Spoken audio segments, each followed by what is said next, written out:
ولا حول ولا قوة إلا بالله اللهم علمنا ما ينفعنا وانفعنا بما علمتنا وزدنا علما اللهم فقهنا في الدين وافتح لنا فتوح العارفين يا رب العالمين أما بعد.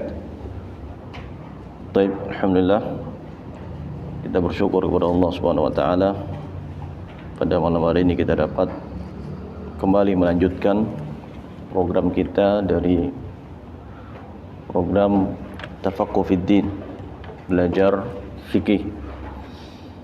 Dan insyaallah kita akan melanjutkan mengkaji dan mempelajari kitab Matan Abu Syuja'. Sebelum kita masuk pada pembahasan, perlu kiranya kembali kita sedikit mengulang apa yang telah kita pelajari pada pertemuan-pertemuan sebelumnya terkait dengan pembahasan fikih Safinatun Najah, ya, matan kitab Safinatun Najah. Di pertemuan pertama dulu, ya, kita menyinggung tentang apa? Tentang pentingnya belajar ilmu fikih.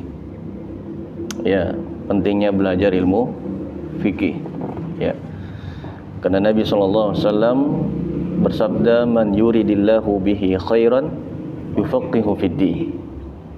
Barang siapa yang Allah inginkan kebaikan, maka Allah akan pahamkan ia, akan fakihkan dia dalam masalah agama.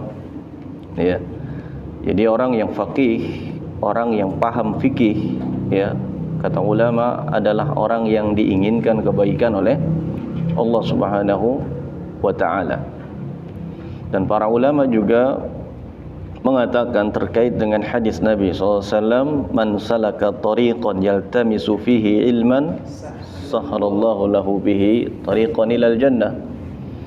Bahwasanya orang yang berjalan menempuh jalan untuk menuntut ilmu, maka Allah akan mudahkan jalannya menuju surga. Para ulama mengatakan yang dimaksud dengan berjalan menuntut ilmu adalah dia belajar, ya, secara mendalam. Ya, sebagian ulama mentafsirkan, memahami seperti itu. Orang belajar menuntut ilmu agama, tujuan adalah untuk memperdalam ilmu agama tersebut. Maka ini adalah, ya, cara untuk atau di antara sebab seorang diberikan kemudahan jalan menuju surga. Dan kita tahu bahwa, ya, ilmu itu terbagi menjadi dua. Ya, ilmu syar'i terbagi menjadi dua. Al-ulumu asy-syar'iyyatu tanqasimu ila qismain. Ilmu syar'i itu terbagi menjadi dua. Yang pertama adalah ilmu maqasid. Ilmu maqasid yang artinya adalah tujuan. Yang kedua adalah ilmu wasail. Ilmu wasail. Ilmu maqasid seperti apa? Seperti ilmu akidah, seperti akidah, tauhid, ini ilmu maqasid. Kemudian ilmu fikih, ini ilmu maqasid, ya, banyak. Ilmu tafsir, ya, ilmu tafsir, kemudian ilmu hadis, namanya ilmu maqasid. Ya. Kemudian yang kedua ada ilmu wasail, yang mana ilmu ini adalah sebagai wasilah, ya, untuk bisa memahami ilmu maqasid. Ya. Apa itu? Di antaranya adalah ilmu usul fikih. Usul fikih. Kemudian ilmu usul hadis atau mustalah, ilmu mustalah hadis.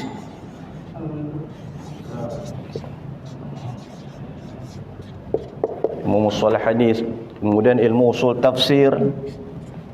Ya, ilmu usul. Baik, tadi ilmu masail adalah ilmu yang bisa mengantarkan seorang paham kepada ilmu maqasid. Contoh ilmu usul fikih, dia adalah wasilah untuk bisa memahami apa? Fikih. Ilmu mustalah hadis, dia adalah ilmu ya untuk bisa memahami hadis. Ilmu usul tafsir, nah, ini namanya ilmu wasail. Nah, ilmu fikih ini yang akan kita bahas adalah termasuk ilmu apa? Maqasid. Termasuk ilmu maqasid. Baik, ya. Fikih yang dimaksud adalah ma'rifatul halal wal haram, mengetahui yang halal dan yang haram, kemudian mengetahui tentang tata cara ibadah, ya. Baik. Nah, jadi yang akan kita bahas insyaallah adalah ilmu yang ilmu maqasid, yaitu ilmu fikih. Baik. Pernah kita bahas tentang fikih, makna fikih, ya. Apa makna fikih? Nabi. Fikih secara lugatan al-faham. Apa arti fikih? Fikih lugatan al-faham. Fikih secara bahasa Al-faham. Lugatan Al-fahmu. artinya adalah Fahmu. al-faham. Ya, pemahaman, paham. Okay. Secara syar'an, Secara istilahan ma'rifatul ahkami syar'iyyah al-maktabati min khata tafsiliyah. Masih ingat ya? Mana fikih? Ini ya, di antara para ulama mengatakan ilmu fikih artinya adalah ma'rifatu Ahkami syar'iyyah al-ahkami asy-syar'iyyati asy-syar'iyyah al-amaliyah al-amaliyah al-muktasabu al-muktasabu min minal adillati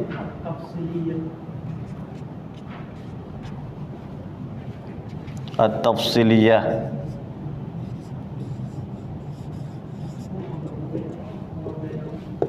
Baik. Fikih secara syariat atau secara istilah maknanya adalah ma'rifatul ahkam asy-syar'iyyah. Dia yakni mengetahui hukum-hukum syar'i. Ya, berarti selain daripada hukum syar'i tidak disebut sebagai fikih secara istilah. Al-amaliyah. Ya, dan dia berkaitan dengan apa? Amaliyah. Berarti ilmu i'tiqad, ya, ilmu tentang keyakinan masuk fikih bukan? Bukan. Ya, dia masuk pembahasan akidah, ya. Jadi fikih secara syariat atau secara istilah artinya adalah mengetahui hukum-hukum syar'i al-amaliyah yang bersifat amaliyah.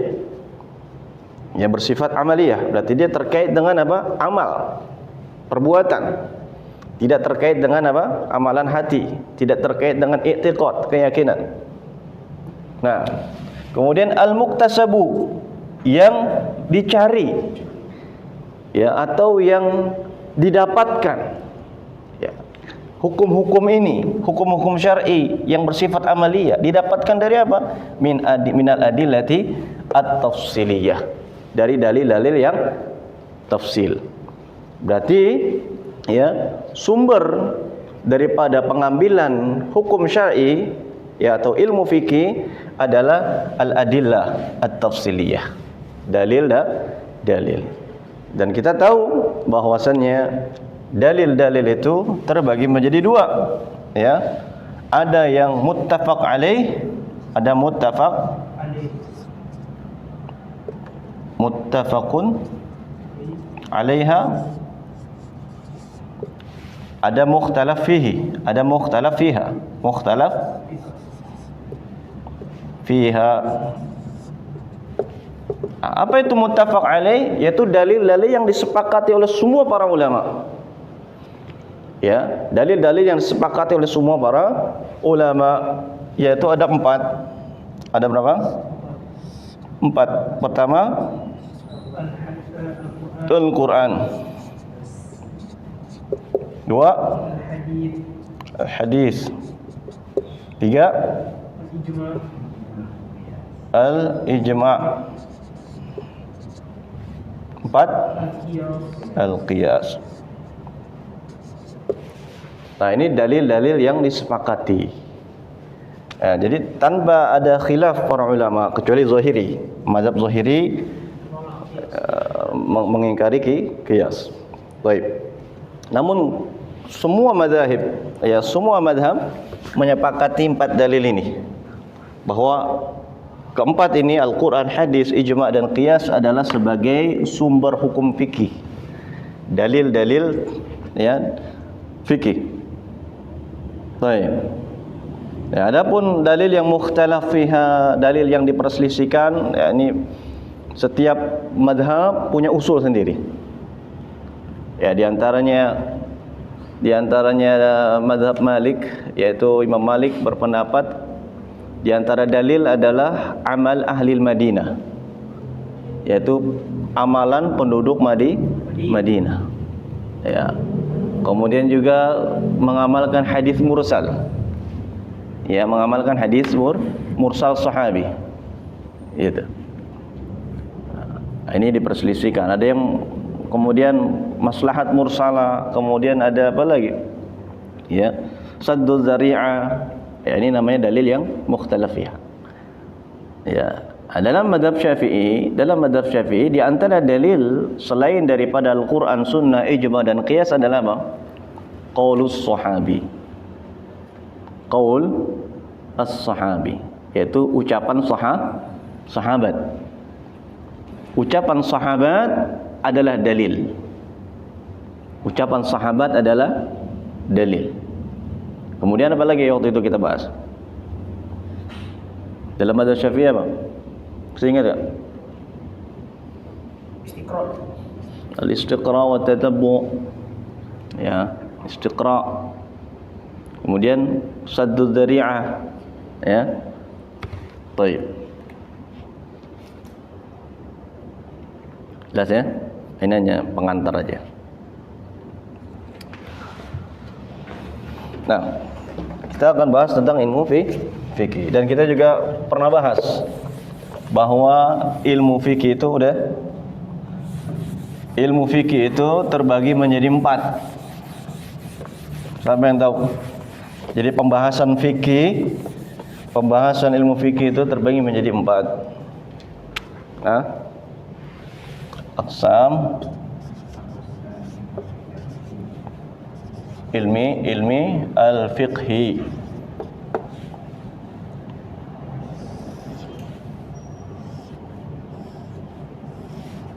Siapa yang tahu? fiqhul ibadah Hasan. Pertama adalah fiqhul ibadat.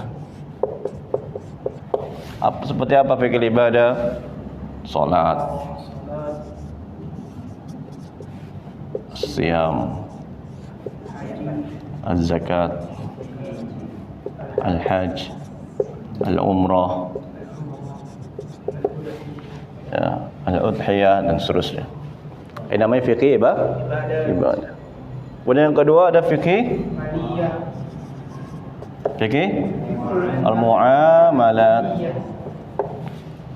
Fikih al-muamalat. Ya, fikih muamalat itu seperti apa? Al-bai', asy-syira', al-bai' jual beli. Kemudian apa lagi? Yang dimaksud fikih muamalat di sini adalah muamalat al-maliyah ya. Al-maliyah. Muamalat maliyah. Seperti apa lagi? Al-qarad. Apa al-qarad? Pinjaman. Terus al-i'arah meminjam. Apa lagi? Ar-rahan, gadai, al-waqaf, wakaf dan seterusnya terkait dengan muamalah maliyah. Terkait dengan muamalah maliyah. Yang ketiga ada fikih apa? Fiqhul usrah. Seperti apa? Nikah, at-talaq, al-li'an, ya, terus apa lagi? Ar-ruju'. Ha? Baik. Jelas? Nah, terakhir yang apa? Fiqhul qada wal jinayat wal hudud wa ghairiha. Yaitu fikih terkait dengan qada, ya, terkait dengan kehakiman, pengadilan. Ya, nah, ini bagi kita, ya, apa namanya? Ini tugasnya hakim, ya. Tugasnya hakim. Hakim harus paham tentang apa fikih qada, jinayat, hudud. Ya. Baik. Jadi yang didahulukan belajar fikih apa dulu? Fiqhul ibadat. Ya. Kenapa fikih ibadah didahulukan daripada yang lain? Hah? Kenapa? Ya, mimbab taqdimul aham fal aham. Ya, ini dia termasuk mendahulukan sesuatu yang lebih penting, yang paling penting dari yang penting. Ya, kenapa? Karena fikih ibadah terkait dengan amal ibadah seorang hamba kepada Allah. Ya, kepada Allah. Maka para ulama, ya, semua para ulama, semua para fuqaha mendahulukan, ya, kitab-kitab mereka dengan pembahasan fikih ibadah. Fikih ibadah. Ya, termasuk jihad. Jihad termasuk fikih ibadah. Ya, fikih ibadah. Nah, baru kemudian setelah itu mereka memasuki pembahasan fikih al-muamalat. Fikih muamalat maliyah. Ya, seperti jual beli. Ya. Kemudian fikih usrah dan fikih qada wal jinayat. Baik. Ya. Dan insyaallah, ya, kitab yang akan kita pakai adalah kitab Matan Al-Ghayah wat Taqrib. Jadi kitab ini punya beberapa nama. Ya, di antaranya kitab Matan, namanya Matan Al-Ghayah wat Taqrib. Ada juga, ya, apa namanya, nama lainnya adalah Ghayatul Ikhtisar. Ghayatul Ikhtisar. Ya, kemudian juga ada yang menamakan Matan At-Taqrib. Matan At-Taqrib. Dan yang paling dikenal di negeri kita adalah dengan nama Matan Abu Syuja'. Matan Abu Syuja'. Baik. Kitab ini, ya, ditulis oleh seorang imam faqih yang bernama Ahmad ibn Husain. Ahmad bin Al-Husain ibn Ahmad Al-Syafi'i Al-Abadani Al-Asbahani. Ya, Imam Ahmad bin Al-Husain ibn Ahmad Al-Abadani Al-Syafi'i Al-Asbahani. Ya, Al-Asbahani yakni adalah nisbat kepada nama kota Asbahan. Ya, Al-Asbahan. Al-Syafi'i adalah nisbat pada madhabnya Syafi'i. Al-Asbah atau Al-Asfah? Ya, qila Al-Asfahan. Ada yang mengatakan Al-Asfahan, ada yang mengatakan Al-Asbahan. Tapi beliau, ya, Al-Imam Abu Tayyib, kunyahnya adalah Abu Tayyib Ahmad bin Husain, lahir pada tahun 434 Hijriah. Ada yang mengatakan 433 Hijriah. Beliau lahir di Basrah. Di kota apa? Basrah. Basrah di mana? Irak. Beliau lahir di Basrah. Ya. Di masa kecilnya beliau banyak menghabiskan, ya, waktunya untuk belajar. Ya, beliau banyak menghafal Quran, kemudian belajar sampai menjadi seorang wazir. Ya, beliau ditunjuk menjadi seorang wazir. Apa wazir? Menteri. Di usia yang sangat muda. Di usia yang masih umur belasan tahun, beliau sudah ditunjuk menjadi menteri. Ya. Nah, ya. Jadi beliau ini termasuk ulama yang hidup di zaman atau di abad ke-5. Abad ke-5. Ya, ini sebelum Imam Nawawi. Sebelum Imam An-Nawawi rahimahullah. Ya. Dan kebiasaan beliau, ya, dari kecil itu beliau enggak keluar rumah kecuali untuk sholat jamaah. Ya, beliau ini jarang kelihatan di luar rumah. Beliau banyak menghabiskan waktunya di rumah untuk belajar. Ya. Nah, beliau tidak keluar rumah kecuali untuk sholat berjamaah. Rahimahullah. Ya, kemudian ya beliau besar, yakni banyak menghabiskan waktu, ya. Selain beliau banyak menghabiskan waktu di rumah, beliau juga banyak menghabiskan waktu di Masjid Nabawi. Jadi di usia beliau yang sudah mulai dewasa, beliau pindah hijrah ke Madinah. Ya, beliau hijrah ke kota Al-Madinah An-Nabawiyah. Nah, di sana beliau banyak berkhidmat, ya, di Masjid Nabawi. Ya, beliau banyak berkhidmat, di antaranya beliau bersih-bersih masjid, nyapuin masjid, kemudian menggelar karpet masjid. Ya, menyalakan lampu, ya, yush'ilul masabih, ya, yaitu menyalakan lampu-lampu lentera-lentera di Masjid Nabawi saat itu. Ya. Nah, tugas ini beliau laksanakan bertahun-tahun, berpuluh-puluh tahun sampai beliau meninggal. Ya, jadi ibaratnya merebut yang enggak digaji di Masjid Nabawi. Ya. Dan subhanallah, ya, beliau menghabiskan umurnya untuk ilmu. Ya. Jadi beliau belajar, kemudian mengajarkan fikih, luar biasa, menyebarkan ilmu fikih. Ya. Rahimahullah ta'ala. Dan subhanallah, beliau ini wafat, beliau termasuk ulama yang umurnya sangat panjang. Ya.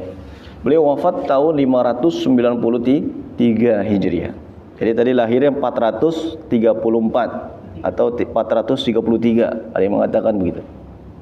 Wafatnya tahun 593, berarti umurnya berapa? 160 tahunan umurnya. Hah? Ya, antara 159 atau 160 tahun. Insyaallah beliau termasuk ulama yang muammar, ulama yang umurnya panjang, muammar. Ya, di masa tuanya itu beliau banyak menghabiskan di Masjid Nabawi tiap hari sampai meninggal dunia. Ya, luar biasa. Dan ajibnya, di usia yang tua seperti itu beliau nggak pernah sakit. Ya, sampai orang-orang bingung. Ya, orang-orang bingung nanya dia, ya Syekh, apa kuncinya? Kenapa antum kok sehat terus? Kata beliau, kuncinya satu, ma'asaitullaha bi'udwin minha. Ya, aku tidak pernah menggunakan anggota tubuhku untuk bermaksiat kepada Allah. Falamma hafiztuha fi sighari. Ya, maka ketika aku menjaga anggota tubuhku di waktu kecil dari bermaksiat kepada Allah, hafizahallahu fil kibari. Maka Allah jaga tubuhku ini di masa tua. Jadi di masa mudanya beliau enggak pernah bermaksiat. Maksudnya bermaksiat secara terang-terangan. Ya, artinya ya semua orang pasti melakukan maksiat. Ya, tapi subhanallah, maksudnya adalah ya melakukan dosa ya secara terang-terangan, ya, menjaga tubuh dari bermaksiat kepada Allah. Ya, maka kata beliau, dengan sebab itu Allah jaga tubuhku, anggota tubuhku di masa tua. Maka di umur 160 tahun beliau masih sehat. Beliau masih sehat. Sampai orang-orang pun takjub dengan kesehatan beliau. rahimahullah taala. Beliau wafat tahun 593 Hijriah ya, di kota Al-Madinah, di kota Al-Madinah An-Nabawiyah ya. Dan di masa hidupnya beliau banyak atau sering sekali mengajarkan ilmu fikih ya. Beliau banyak membuka majelis-majelis fikih. Dan juga beliau menulis beberapa kitab, di antara yang terkenal adalah kitab ini, kitab Matan Al-Ghayah wa Taqrib atau Matan Ghayah Al-Ikhtisar. Matan Ghayah Al-Ikhtisar. Kemudian juga beliau menulis kitab Al-Iqna' namanya. Al-Iqna' syarahnya syarah Iqna' ya, kitab yang ditulis oleh Imam Al-Mawardi. Imam Al-Mawardi, syarah Al-Iqna'. Baik, ya. Nikah. Beliau nikah. Ya. Ya, beliau menikah. Beliau nikah. Allah alam anaknya berapa, Allah. Ya, enggak dijelaskan di kitab Tarajim. Ya, terjemahan biografi ulama. Baik. Nah, kitab Ghayah wa Taqrib ini salah satu kitab ditulis oleh beliau rahimahullah. Ya, ini berkaitan dengan fikih Syafi'i. Ya, dan kitab ini punya beberapa syarah. Kitab yang ada di tangan kita sekarang ini, kitab Ghayah wa Taqrib, punya beberapa syarah. Di antaranya adalah syarah yang berjudul Fathul Qarib, Fathul Qarib al-Mujib. Ya, ini ma'ruf nih di Indonesia. Fathul Qarib ini ma'ruf. Ya, ditulis oleh Imam Muhammad bin Qasim Al-Ghazi ya, atau dikenal dengan Ibnul Qasim. Kemudian juga kitab Kifayatul Akhyar, ini juga ma'ruf ya, syarah dari Ghayatul Ikhtisar. Syarah Ghayatul Ikhtisar, syarah kitab ini Kifayatul Akhyar ya. Nah, kemudian juga ada kitab Al-Iqna'. Al-Iqna' fi Hilli Al-Fadhi Abi Syuja'. Ya, ditulis oleh Imam Khatib Asy-Syrbini. Ditulis oleh Imam Al-Khatib Asy-Syrbini. Ya. Dan ada juga kitab mutaakhirin, ya. Kitab ditulis oleh ulama mutaakhirin terkait dengan syarah kitab ini, yaitu kitab At-Tadhhib. Kitab apa? At-Tadhhib fi Hilli Al-Fadh Matan Al-Ghayah wa Taqrib. Ya, ditulis oleh atau At-Tadhhib fi Adillati Matan Al-Ghayah wa Taqrib. Ya. At-Tadhhib fi Adillati Matan Al-Ghayah wa Taqrib. Ditulis oleh Syekh Ad-Doktor Mustafa Dib Bugha. Ya, Mustafa Dib Bugha. Jadi kitab Tadhhib itu adalah kitab kumpulan dalil-dalil. Nah, di sini kan hanya matan saja, enggak disebutin apa? Dalil-dalilnya. Nah, Syekh Mustafa Dib Bugha menulis kitab At-Tadhhib yang menyebutkan dalil-dalil dari kitab Al-Ghayah wa Taqrib. Ya, yang kitab bagus sekali, kitab At-Tadhhib. Ada bawa ini. Ya. Ini namanya kitab At-Tadhhib. Nah, semuanya isi dalil-dalil. Jadi kalau sekiranya kita kurang puas dengan apa? Matannya, maka kita bisa merujuk pada dalil-dalilnya. Ya. Ya, muqaddimatul muallif. Bismillahirrahmanirrahim. Qala al-mu'allif rahimahullah ta'ala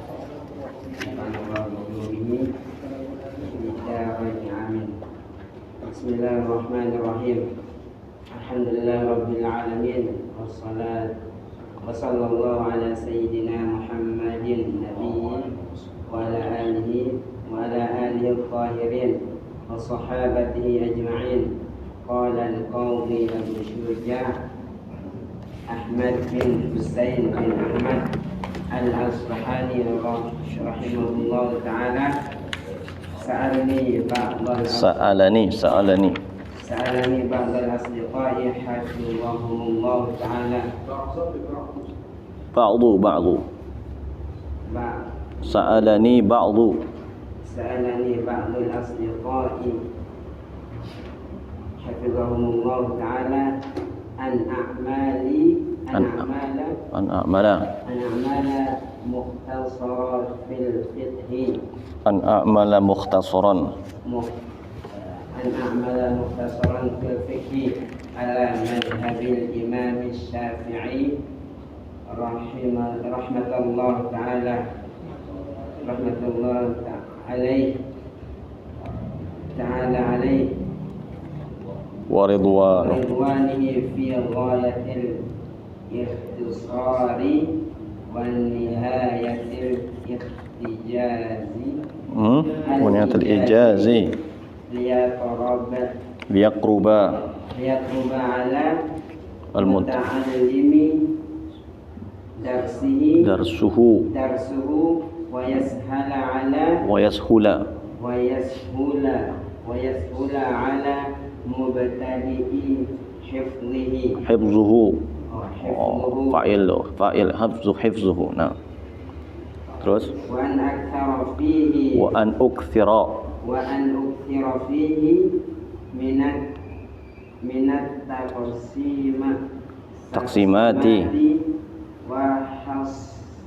wa hasril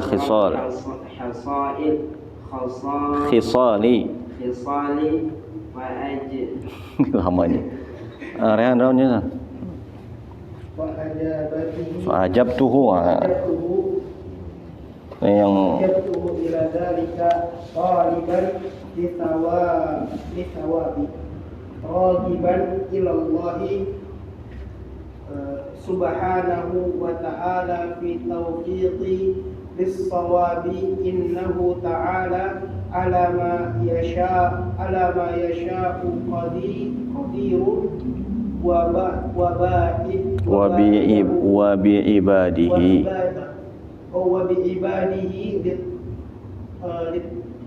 latifun khabir. طيب قال المؤلف رحمه الله تعالى ونفعنا الله بعلومه في الدارين آمين. Dalam muqaddimah المؤلف رحمه الله ya Al-Qadhi Abu Suja' Ahmad ibn Hasan bin Ahmad Al-Asfahani rahimahullah ta'ala, beliau membawakan atau menyebutkan tentang sebab beliau menulis kitab ini. Ya, setelah beliau memuji Allah dan bersalawat kepada Nabi SAW, kepada keluarganya dan para sahabatnya, beliau mengatakan sa'alani ba'dul asdiqai, telah memintaku sebagian asdiqa, teman-temanku, maksudnya murid-muridnya. Jadi beliau diminta oleh sebagian murid-muridnya untuk apa? An a'mala, untuk melakukan, ai an uallif, ya, untuk menulis, mengarang, mukhtasaran, sebuah mukhtasar. Apa mukhtasar? Ringkasan. Nah, berarti kitab ini apa? Mukhtasar, ringkasan. Jadi kitab itu ya ada yang mukhtasar, ada yang mutawwal. Ya. Dan pemula itu harus mulai dari apa? Mukhtasar. Ya. Kemudian masuk ke mutawassit dan juga setelah itu mutawwal. Jadi untuk pemula jangan kita buka kitab Al-Majmu' Syarhul Muhadzam karena Imam Nawawi secara keliru. Ya, atau kita buka kitab Al-Hawi Al-Kabir, kita karangan Al-Mawardi. Keliru. Kenapa? Ya, karena di sana banyak mustalahat, ibarat yang kita enggak paham. Maka untuk bisa sampai ke sana kita harus mulai dengan yang mukhtasarat. Ya, di antaranya kita ini. Ya. Baik. Jadi beliau ini diminta oleh sebagian murid-muridnya untuk menulis sebuah mukhtasar, ringkasan. Dalam hal apa? Fil fiqhi. Dalam ilmu fikih. Ya. Ala madhhabil Imam Syafi'i, Imamul Jalil, ya, rahimahullah taala wa ridwan. Yani berdasarkan madhab Imam Syafi'i, karena memang beliau ini mempelajari madhab Syafi'i. Ya. Nah, dan madhab Syafi'i ya bukan berarti ya ketika belajar madhab Syafi'i meninggalkan dalil, tidak. Ya. Imam Syafi'i itu dikatakan yaitu madhab yang mutamayyiz. Madhab yang punya keistimewaan. Kenapa? Karena dia ya kana yajma'u bainal madrasatain. Ya, karena Imam Syafi'i sendiri ya, beliau menggabungkan dua madrasah, yaitu madrasahnya ahli hadis dan madrasahnya ahli ra'i. Ya. Madrasahnya ahli hadis beliau dapatkan dari siapa? Dari gurunya Imam Malik rahimahullah. Ya, kemudian juga dari Imam Sufyan ibn Uyainah. Ya.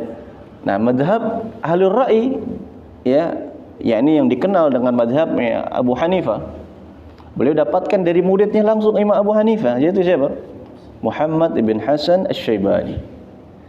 Ya, saat beliau ke Baghdad, beliau belajar kepada Muhammad ibn Hasan Asy-Syaibani, murid langsung Abu Hanifah.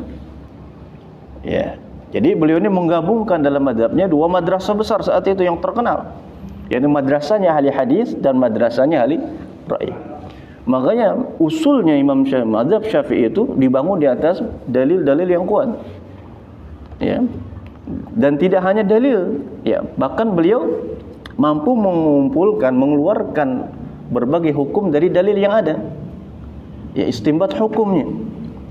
Ya, maka ya, beliau ini dikenal, Imam Syafi'i rahimahullah dikenal sebagai ulama yang pertama mengarang ya ilmu usul fikih.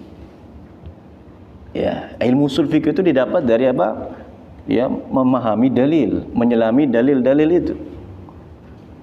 Baik, ya. Jelas ya? Maka para ulama mengatakan ya, mazhab Imam Syafi'i ini mazhab yang sangat istimewa dan beliau sangat ketat. Mazhabnya sangat ketat. Ya. Dan sumber pengambilan hukumnya, hukum dari mazhab yang beliau bangun itu tadi Al-Quran, Sunnah, Ijma', Qiyas, kemudian qaul sahabi, ya, dan seterusnya. Ya, itu usul yang beliau bangun. Usul yang beliau bangun. Nah, ya, baik. Maka Imam Abu Syuja' atau Imam Ahmad ibn Hasan bin Husain Al-Asfahani rahimahullah, beliau diminta oleh sebagian muridnya untuk menulis sebuah ringkasan fikih Syafi'i. Ini disebut ringkasan. Makanya di sini enggak dibawain dalilnya, enggak ada dalil-dalilnya. Kenapa? Karena ringkasan, matan. Ya, maka kalau kita kurang puas, ya baca, maka bisa kita baca kitab At-Tadhib. Yang di situ disebutkan dalil-dalilnya, ya. Nah, maka sehingga apa, membuat kita semakin yakin ya bahwa mazhab Syafi'i ini dibangun di atas dalil-dalil yang kuat. Gitu. Ya. Fi ghayatil ikhtisari, ya, dalam ghaya al-ikhtisar. Ya, ghaya itu maksudnya sangat ringkas. Sangat ringkas, wa nihayatul ijaz. Ya, maknanya sama. Ghayatul ikhtisar itu puncak ringkas, maksudnya sangat ringkas lah. Sangat ringkas. Ya, makanya ya, ini kitab ini ya di sebagian negeri dipelajari pertama kali sebelum belajar kitab yang lain dalam fikih ya. Kata Abu Syuja'. Kalau mazhab Hambali ada kitab namanya Dalilul Talib, ya, kitab Dalil Talib fi Nihayatil Matalib. Nah, ya, baik, ya.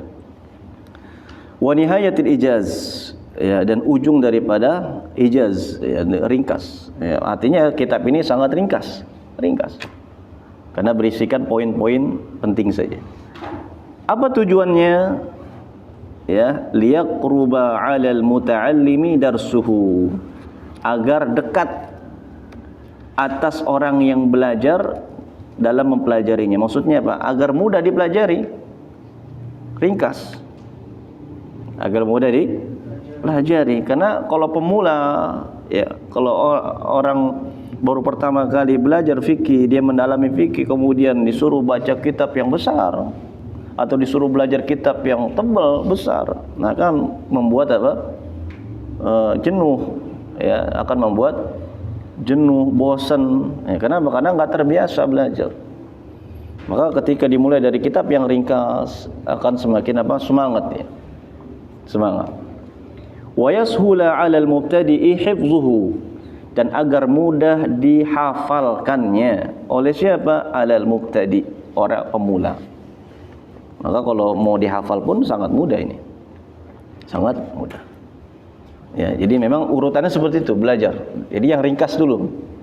Alhamdulillah kita sudah belajar Safinah. Sebagian mendahulukan Safinatun Najah. Ya, baru kemudian masuk setelahnya itu Abu Suja. Atau yang setara dengan ini ada lagi kitab namanya yakni Muqaddimah Hadramiyah. Ya, Muqaddimah Hadramiyah, atau juga bisa kitab Yaqut Nafis. Ya, tergantung ya mana yang enak dipelajari. Ya. Baik, semuanya kitab ringkasan, Ya. Wa an uktsira fihi, dan aku memperbanyak padanya, mana maksudnya dalam tulisan ini, dalam kitab ini, minat taqsimat. Ya, jadi taksimat, apa? Pembagian. Ini metode beliau nih. Jadi metodenya ya muallif, ya ini beliau banyak menyebutkan taksimat, pembagian nanti. Air, kemudian jenis macam-macam air, ada berapa, aqsamul miyah dan seterusnya. Taksimat namanya. Tujuannya untuk memudahkan orang mempelajarinya. Wa hasril khisar, ya, dan membatasi, ya, artinya tidak menyebutkan secara panjang lebar. Ya, pembagian itu. Nah, ini kalimat ini disebut ya istilah ulama dengan bara'atul istihlal namanya. Apa itu bara'atul istihlal? Bara'atul istihlal itu ada di muqaddimah, mu'alif menyebutkan inti daripada isi kitabnya. Nah, di sini beliau menjelaskan bahwa inti daripada isi kitabnya tentang apa? Fikih. Dengan fikih, dan beliau menyebutkan taksimat, pembagian. Ya, jadi metodenya yang akan beliau terapkan di kitab ini adalah beliau akan banyak membuat taksimat tadi. Akan banyak membuat apa? Pembagian. Dan tidak menyebut secara banyak. Khisal itu ya, bisa kita terjemahkan cara bisa. Metode bisa. Ya. Maksudnya beliau membatasi, tidak menyebutkan secara panjang lebar. Hanya ringkas saja. Ringkas. Maka ya sebagai bentuk permintaannya itu beliau memenuhinya. Fa ajabtuhu, maka aku memenuhinya. Ila dzalik, fa ajabtuhu ila dzalika, maka aku memenuhi hal itu. Taliban, apa ini namanya? Taliban fi'il apa namanya? Taliban apa mauqi'nya apa? Mauqi' i'rabnya apa?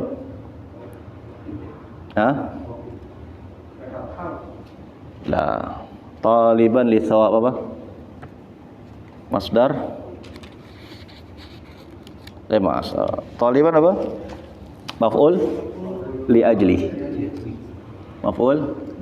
Taliban li thawabi. Dalam rangka apa? Mencari. Taliban mencari li thawabi, pahala, ganjaran. Raghiban ilallah subhanahu wa ta'ala, ya, berharap kepada Allah subhanahu wa ta'ala fit taufiknya, ya, pada taufik lis sawabi, pada kebenaran. Innahu ala ma yasha'u qadir, sesungguhnya ia, Allah subhanahu wa ta'ala, maha mampu atas apa yang ia kehendaki. Wa bi'ibadihi latifun khabir, dan maha lembut, ya, terhadap hambanya. Baik, itu isi daripada apa?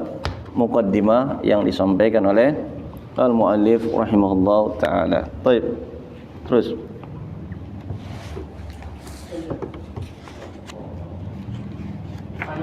Ya, biasa. Allah. Kitab al-Taharat al-Miyahu alladhi yajuzu at-tathiru biha sab'u miyah. Baik, qala al-muallif rahimahullah kitabut taharah. Ya, beliau mulai dengan kitabut taharah. Kenapa beliau dahulukan kitabut taharah? Kenapa enggak mulai dari kitab salat, kitab zakat?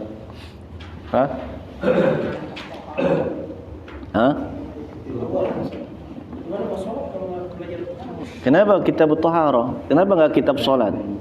Kenapa enggak kitab puasa? Ya. Karena taharah adalah miftahu salat. Dan salat adalah rukun ya Islam amali yang pertama. Rukun Islam amali yang pertama apa? Salat. Disebut amali. Kenapa? Karena dia amal. Ya kan? Nah, salat tidak sah kecuali dengan taharah. Maka taharah ini penting, dia miftahu salat. Dia adalah kuncinya salat. Ya, orang salat tanpa taharah sah atau enggak? Enggak sah. Enggak sah salatnya, batilah. Salatnya batil. Enggak sah. Baik. Maka taharah ini penting diletakkan di pertama. Ya, pertama. Walaupun sebagian ulama seperti Imam Malik rahimahullah dalam Muwatta'nya beliau memulai dengan kitabus salat. Kemudian juga dalam Fathul Mu'in karya Al-Malibari beliau mulai dengan kitabus salat. Ya. Baik. Namun mayoritas ulama atau kebanyakan para ulama memulai kitab fikihnya dengan kitab taharah karena dia adalah miftahu salat. Ya, di mana as-salat la tasih illa biha. Salat tidak sah kecuali dengannya. Baik, taharah, apa makna taharah? Taharah secara bahasa adalah nazafah. Ya, taharah secara bahasa adalah bersih. Ya, suci. Secara istilah adalah apa? Coba masih ingat ya?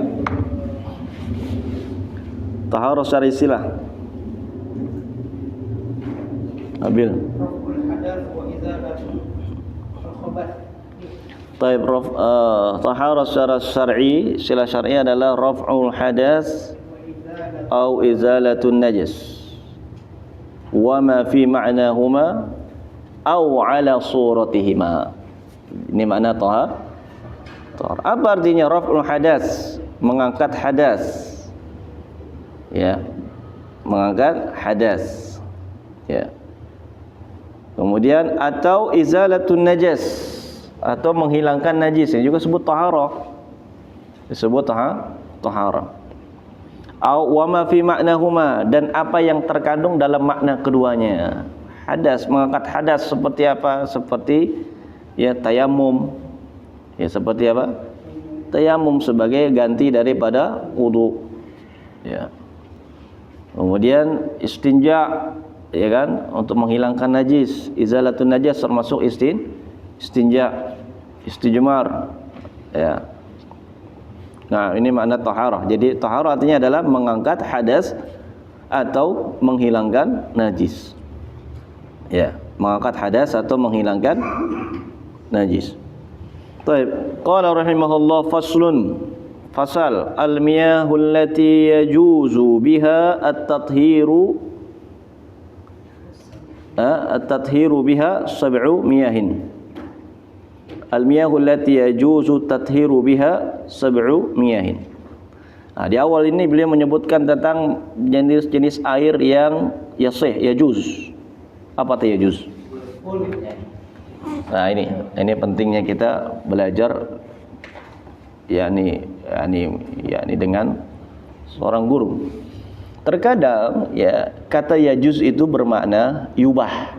Apa? Boleh. Dibolehkan. Ya, dan terkadang bermakna yasih. Apa? Yasih apa yasih? Sah. Nah, berarti di sini maksudnya apa? Yajuz ini yasih. Yajuz bermakna ya. Al-miyah itu jamak dari al-ma, air. Itu air-air yang yajuzu, yang sah. At-tathiru, bersuci biha dengannya, ada sab'u miyahin, ada 7 air. Jadi beliau menyebutkan tentang air dulu. Kenapa? Karena memang taharah itu adalah dengan air. Ya, taharah itu dengan air. Ya, maka disebutkan tentang hukum air. Ya, disebutkan tentang hukum air. Ya. Maka kalimat yajuzu bermakna yasih. Ya. Air-air yang sah bersuci dengannya, berarti selain ini tidak sah ini. Selain air ini tidak sah. Ada 7. Taib yang pertama adalah ma'us sama'i. Adalah air langit, maksudnya air hujan. Wa yunazzilu 'alaikum minas samaa'i ma'an liyutahhirakum bih, kata Allah. Dan Allah telah menurunkan air dari langit, ya, air hujan dari langit, liyutahhirakum bihi, untuk mensucikan kalian. Maka air hujan hukumnya suci. Bisa digunakan untuk bersuci. Ya. Wa ma'ul bahri. Ya, yang kedua adalah air laut. Ya, sah enggak berwudu dengan air laut? Sah. Ya, dalilnya adalah hadis, ya, ketika Nabi SAW ditanya tentang laut. Apa kata Nabi? Tahuru ma'uhu wal hillu maitatu. Ya, airnya suci dan bangkainya halal. Ya, maksudnya bangkainya itu bangkai apa? Bangkai binatang laut, alladzi la ya'ishu illa fihi, yaitu binatang yang tidak hidup kecuali di laut. Maka Imam Syaukani rahimahullah dalam Nailul Autar mengatakan termasuk anjing laut. Anjing laut apa? Halal. Kenapa? Karena hidupnya di laut. Ya, semua yang ada di laut, yang artinya adalah alladzi la ya'ishu illa fihi, yang tidak bisa hidup kecuali di laut, itu halal. Halal. Ya. Kemudian wa ma'un nahri. Yang ketiga adalah ma'un nahri. Apa nahar? Air sungai. Nah, apa ketentuan air sungai? Ya, air sungai mengalir dari gunung. Nah, kalau Ciliwung itu gimana? Hah? Nahar juga sama. Ciliwung tuh suci atau enggak? Hah? Dilihat. Nanti akan ada, kita bahas di pembahasan setelah ini ketentuannya. Ya, kalau dia berubah karena najis, ya maka nggak bisa mensucikan. Ya, dan air Ciliwung ini berbeda-beda sebenarnya hukumnya antara yang di Jakarta dengan yang di Bogor. Oh, yang di Bogor